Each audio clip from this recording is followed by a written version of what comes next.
20세기 한국 소설 30. 권줄거리 안내 및 이메일 해설 최인호, 박범신 외.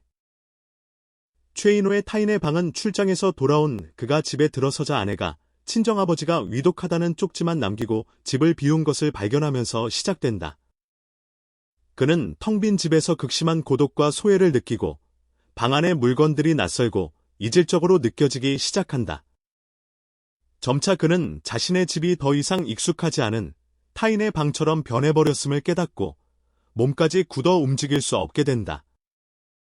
이후 아내가 돌아와 새로운 물건을 발견하고 또다시 같은 쪽지를 남기며 집을 떠난다. 작품은 현대인의 소외와 고립, 일상적 공간의 낯설음을 상징적으로 그린다. 최인호의 깊고 푸른 밤은 마약 사건으로 가수 생활이 끝나 미국으로 도피한 준호와 분노와 절망에 사로잡혀 미국에 온 나가 라에서 만나 함께 여행하며 방황하는 이야기다. 두 인물은 이국 땅에서 마리화나와 술에 의존의 공허와 패배감을 겪는다. 결국 극한의 고립과 좌절 속에서 분노가 사그라들고 나는 이제 누구에게든 위로받고 싶다는 간절함을 느낀다. 작품은 아메리칸 드림의 허상과 현대인의 소외, 패배의식을 사실적으로 그린다. 오탁번의 굴뚝과 천장은 1972년 실종 11년 만에 발견된 고려대생 사건에서 영감을 받아 현실 정치에 맞서 투쟁하다 희생된 지식인의 모습을 그린 소설이다. 작품은 유신체제 등 억압적 정치 현실 속에서 사회적 책임과 도덕적 양심을 지키려는 지식인의 고뇌와 좌절, 그리고 희생을 사실적으로 묘사한다. 역사와 사회에 대한 비판적 시각이 돋보이는 작품이다. 한수산의 타인의 얼굴은 주인공 나가 대학 시절 은사인 최명하 교수가 췌장암으로 시한부 선고를 받았다는 소식을 듣고 병문안을 다녀온 뒤 최 교수의 죽음을 접하며 삶과 죽음의 의미를 성찰하는 이야기다. 죽음을 앞둔 스승은 유머와 따스함을 잃지 않고 의연하게 고통을 견디며 나는 그런 스승의 모습을 통해 인간 존재의 고독, 타인의 죽음이 주는 자기 성찰, 그리고 삶의 본질에 대해 깊이 고민하게 된다. 작품은 타인의 죽음을 바라보며 삶을 되돌아보는 현대인의 고독과 자기 성찰을 그린다.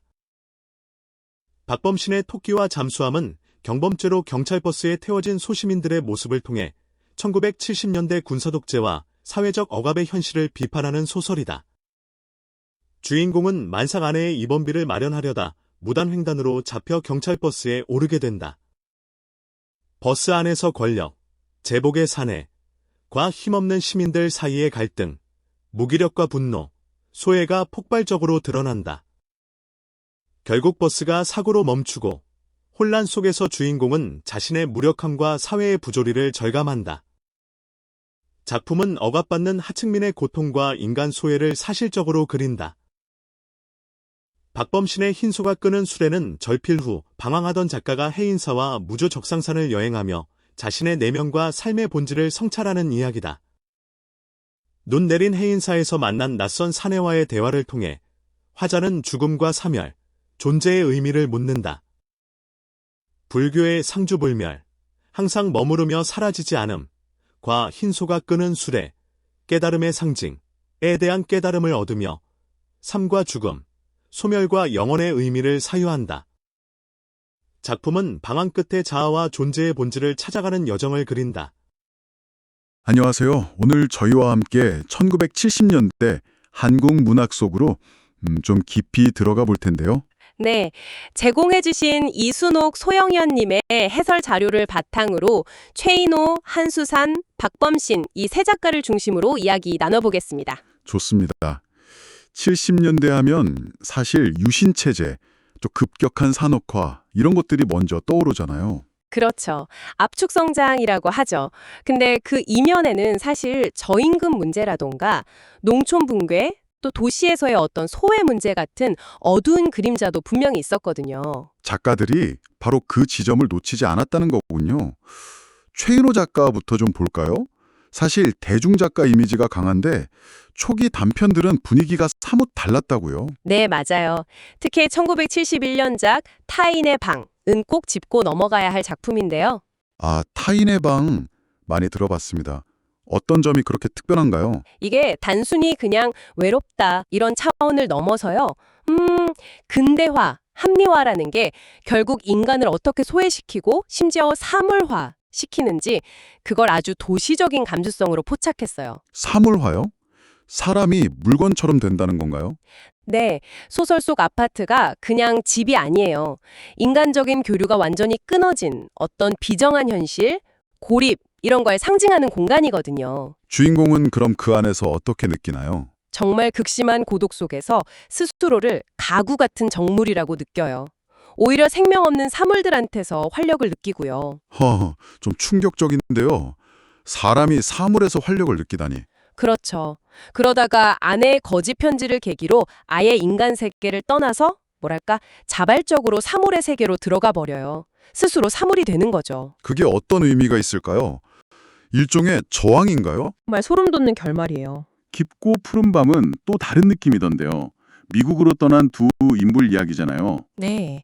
과거에 상처를 가진 가수 준호하고 또 상업적인 글쓰기에 환멸을 느낀 작가 이 두 사람의 이야기인데 이들의 어떤 분노나 좌절이 단순히 개인적인 게 아니라는 거죠. 70년대 한국의 어떤 정치, 사회적 현실과 연결된다는 말씀이시군요. 그렇죠.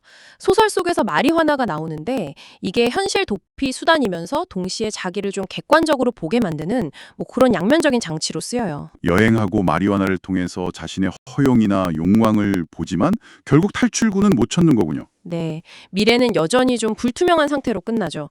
어쩌면 그 시대 젊은이들이 느꼈을 법한 어떤 좌절감, 무력감 같은 걸 보여주는 것 같아요. 당신이라면 그 시대 어떤 탈출을 꿈꿨을지 뭐 그런 생각도 해볼 수 있겠죠.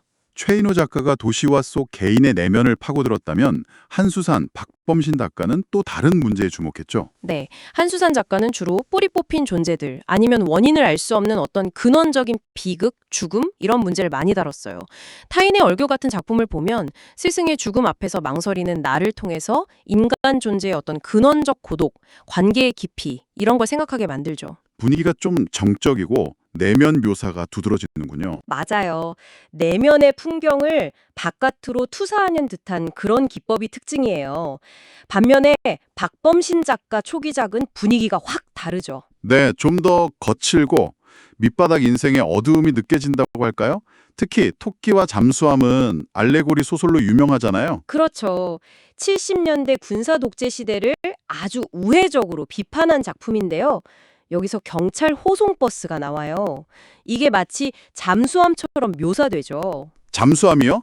어떤 의미죠? 그야말로 폐쇄적이고 비합리적인 논리가 지배하는 억압적인 사회의 축소판 같은 거예요.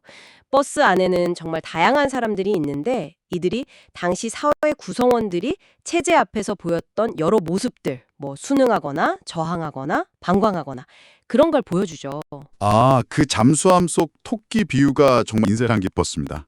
옛날에 잠수함에 토끼를 태워서 산소 부족을 감지했다면서요? 네, 맞아요. 게오르규의 비유를 인용한 건데요. 소설 속에서 젖먹이 아이를 둔 여인이나 청년 같은 약자들이 계속 고통을 호소해요. 이게 바로 토끼의 신호인 거죠. 그런데 아무도 그 신호에 귀 기울이지 않는다는 거군요. 그렇죠.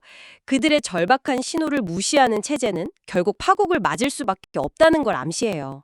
아이와 여자들의 죽음은 그냥 개인적인 비극이 아니라 어쩌면 그 체제 자체의 파국을 예고하는 걸 수도 있고요. 작가는 이걸 좀 객관적인 시선으로 바라보는 것 같던데요? 네, 나라는 서술자를 통해서 약간 거리를 두고 비판적으로 보여주는 거죠.